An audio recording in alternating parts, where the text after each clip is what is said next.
morning, my dear students. In today's class, we are going to see Civics Unit 2, Central Government of India, Part 3. Attorney General of India. The Constitution has provided for office of the Attorney General for India. He is the highest law officer in the country. He is appointed by the President. He must be a person who is qualified to be appointed the judge of the Supreme Court. He may be removed by the President at any time. He may also quit his office by submitting his resignation to the President. Duties and functions of the Attorney General of India. To give advice to the Government of India upon such legal matters which are referred to him by the President. Attorney General of India has a right of audience in all courts in the territory of India.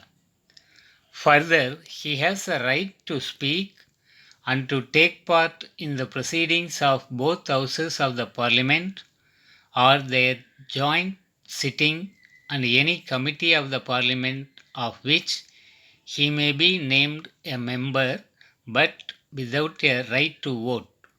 He enjoys all the privileges that are available to a member of Parliament. Judiciary. Judiciary is the third organ of the government. It plays a vital role in protecting the rights and freedom of the citizens. Supreme Court. The Supreme Court is the guardian of the Constitution. Our judiciary is autonomous of the legislative and executive wing of the union and state government. An integrated judiciary means a single judicial hierarchy for the whole country. The judiciary plays an important role in defending the rights and freedom of the citizens.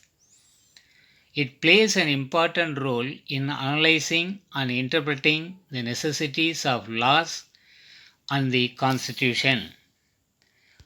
Composition of the Supreme Court. At the commencement of the Constitution in 1950, our Supreme Court consisted of 8 judges, including the Chief Justice. At present, the Supreme Court consists of 34 judges, including the Chief Justice. Appointment of judges. The Chief Justice of Supreme Court in India is appointed by the President of India.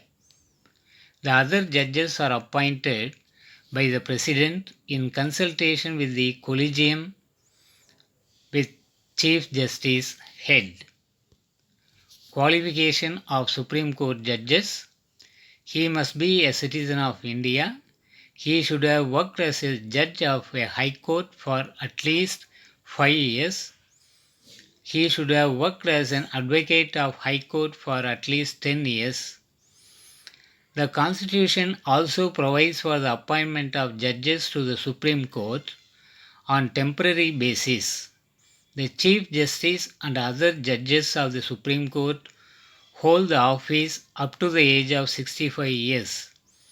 The judges of the Supreme Court can resign before their term by giving their resignation in writing to the President. The Parliament also has power to remove the judge by invoking impeachment provisions. The Supreme Court has its permanent seat in New Delhi. It may also sit any other place in India, which may be decided by the Chief Justice of India with the approval of the President of India. Powers and functions of the Supreme Court. Original jurisdiction. The cases which are brought directly in the first instance to the Supreme Court come under original jurisdiction. These may be dispute between the Government of India and one or more state, dispute between 2 or more states. The writs are issued by the Supreme Court for the enforcement of the fundamental rights. Appellate jurisdiction. The Supreme Court is the final appellate court in the country. As regards the appellate jurisdiction, the Supreme Court hears appeals against the decisions of High Court in civil, criminal, and constitutional cases with a certificate from the High Court that it is fit to appeal in the Supreme Court. Such a case can be brought before the Supreme Court only if the High Court certifies that the case invites a substantial of law as to the interpretation of the Constitution. Advisory jurisdiction. The Constitution confers on the President the power to refer to the Supreme Court any question of law or fact which in his opinion is of public importance. Miscellaneous jurisdiction.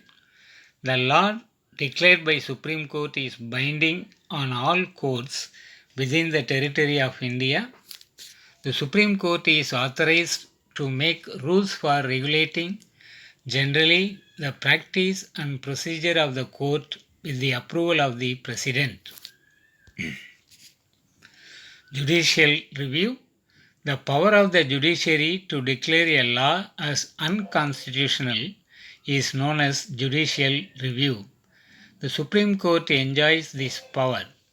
The Supreme Court of India has individual review power with regard to dispute between the centre and the states, to interpret and clarify a provision of the Constitution about which there are some doubts and differences of opinion. Protecting the fundamental rights. Those laws passed by the legislatures which are not in accordance with the Constitution. With this, Civics Unit 2, Central Government of India lesson is over, my dears. We will see the other lesson in the next online class. Stay home, stay safe. Thank you, my dears. Thank you.